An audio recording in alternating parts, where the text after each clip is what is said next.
नमस्कार, न्यूज 21 देख रहे हैं आप और मैं हूं आपके साथ अखिल। अब खबरें अन्य राज्यों से। ग्वालियर में एमपी बोर्ड की हाई स्कूल और हायर सेकेंडरी परीक्षाएं 25 फरवरी से शुरू होगी। प्रशासन ने परीक्षाओं की गोपनीयता बनाए रखने के लिए विशेष इंतजाम किए हैं। माध्यमिक शिक्षा मंडल की हाई स्कूल और हायर सेकेंडरी की बोर्ड परीक्षाओं के लिए ग्वालियर जिले में 92 परीक्षा केंद्र तैयार किए गए हैं, जिनमें 43 सामान्य, 41 संवेदनशील और 8 अति संवेदनशील केंद्र शामिल है। 10 केंद्रों को रिजर्व रखा गया है। इस बार 50,000 छात्र छात्राएं परीक्षा में शामिल होंगे। परीक्षा से पहले निरीक्षण और सुरक्षा को लेकर शिक्षा विभाग ने विशेष इंतजाम किए हैं। सभी परीक्षा केंद्रों पर सीसीटीवी कैमरे, फर्नीचर, पानी और टॉयलेट की पर्याप्त व्यवस्था सुनिश्चित की गई है। साल 2023 में पेपर लीक के कुछ मामले सामने आने के बाद इस बार परीक्षा की गोपनीयता को बनाए रखने के लिए परीक्षा से 30 मिनट पहले ही कॉपियां दी जाएंगी। शिक्षा विभाग ने 110 केंद्राध्यक्ष और सहायक केंद्राध्यक्ष की नियुक्ति को भी मंजूरी दे दी है। ग्वालियर से विक्रम सिंह की रिपोर्ट।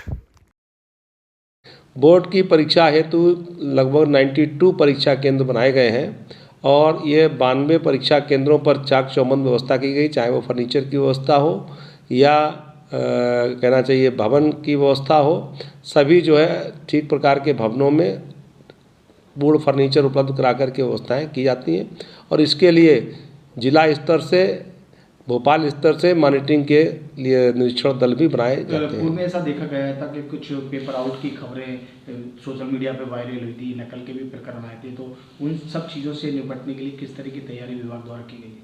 देखिए, जिले में जो परीक्षा के लिए प्रश्न पत्र उपलब्ध होते हैं, उन परीक्षा के प्रश्न पत्रों को हमारे समस्त संबंधित थानों में रखा जाता है।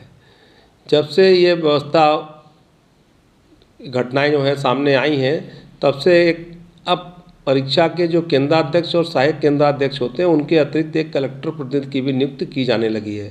तो इस कलेक्टर प्रतिनिधि के मार्गदर्शन में ही परीक्षा केंद्र से प्रश्न पत्र जो है वो निकाल करके दोनों केंद्राध्यक्ष और सहायक केंद्राध्यक्ष के साथ परीक्षा केंद्र तक ये लाते हैं। तो पहले ही संशोधन यही किया गया है कि जो तीसरा व्यक्ति जो है कलेक्टर प्रतिनिधि के रूप में है, उसके मार्गदर्शन में उसकी साथ में प्रश्न पत्र यहाँ पर लाते हैं और जब वहाँ पर वो प्रश्न पत्र निकालते हैं तो उसकी रिकॉर्डिंग होती है और उस रिकॉर्डिंग के बाद ये ट्रैक रहता है कि कहाँ पर जा रहा है। अगर कोई परीक्षा केंद्र थाने से ज़्यादा दूर है और वो निर्धारित समय में, जिसके लिए 5, 7, 10 मिनट का समय दिया गया है, अगर वहाँ पर नहीं पहुँचता है तो फिर हमको वहाँ से मैसेज आता है और ये हालांकि अभी तक ऐसी घटना नहीं हुई, परंतु व्यवस्था है कि जो निर्धारित समय है थाना और परीक्षा केंद्रों के बीच में दूरी के अनुसार, उस समय पर उसको परीक्षा केंद्र पर पहुंचना है। अब परीक्षा केंद्र पर दूसरी व्यवस्था ये की गई है कि पहले एक कमरे में जहां पर हमारे केंद्राध्यक्ष और सहायक केंद्राध्यक्ष होते थे, शिक्षकों के और छात्रों के बीच में वो प्रश्न पत्र खोला जाता था पैकेट से और इसके बाद उसको जमा करके कक्षाओं में वितरित किया था। लेकिन अब ऐसा नहीं है। अब जो है प्रश्न पत्र के जो पैकेट है वो सीधे जहाँ जिस कक्ष में बच्चे परीक्षा दे रहे हैं उसी कक्ष में खुलेगा।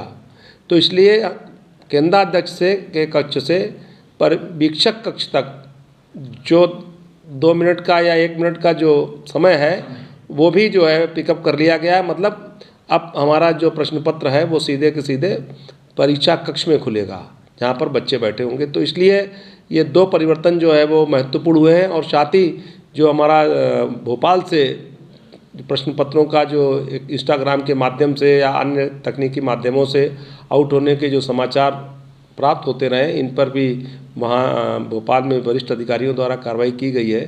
तो मुझे लगता है कि इस बार पूरी परीक्षा जो है चाक चौबंद होगी।